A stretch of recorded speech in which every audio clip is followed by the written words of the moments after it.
The beginning of a new year requires a new approach to life, and these books might help. A new year requires a new approach to life, and these books might help.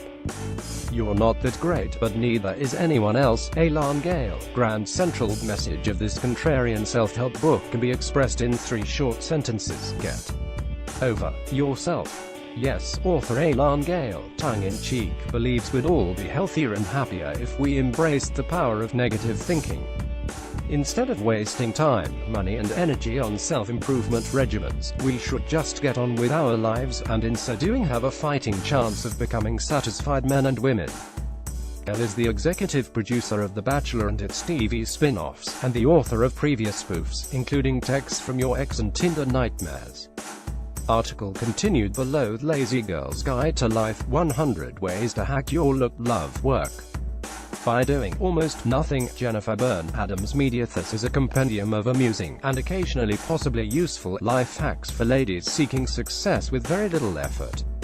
Satirist Jennifer Byrne begins with a section on looking presentable. You want beach hair but hate going to the beach. Social situations. You have a book club meeting but didn't read the book. Finding love. You have a sordid past and your new guy is Mr. Perfect. Home. You're out of clean clothes but need to go out. Work. You're totally unqualified for a job but apply anyway, and more. A great time waster for lazy girls. The Little Book of Stress Relief. David Posen. Firefly. In 1981, family doctor David Posen attended a seminar on stress management in Montreal and found his life's calling. This is the 3rd edition of his Little Book of Stress Relief, each one updated and revised to reflect new thinking on this ever-morphing topic. The book is arranged in 52 chapters, one for each week of the year, each addressing an aspect of stress, peer pressure, exercise, housework, holidays, etc. At the end of each chapter, Drive. Posen writes a prescription that includes exercises and thought experiments that address the week's subject.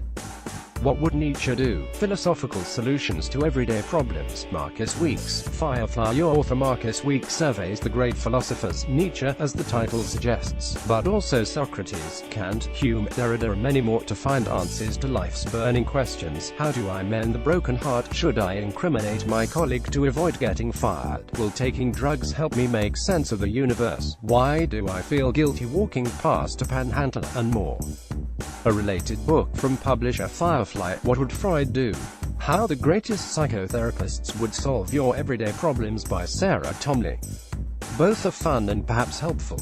Midlife, a philosophical guide. Kiran Setia, Princeton University Press. Kiran Setia is a 40-something philosophy professor at MIT who was staring down the barrel of his own midlife crisis, an inevitable phase of relative unhappiness that afflicts everyone to a greater or lesser degree. When he embarked on his book, it is a self-help book in that it is an attempt to help myself with the hope that what helps me will help you, too.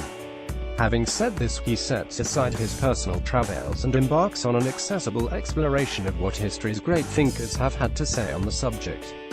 Fun fact: the term midlife crisis was coined in 1965 by psychoanalyst Elliot Act, so it is now 53 years old and over its own slew of despond. Sarah Murdoch, smurdoch49@gmail.com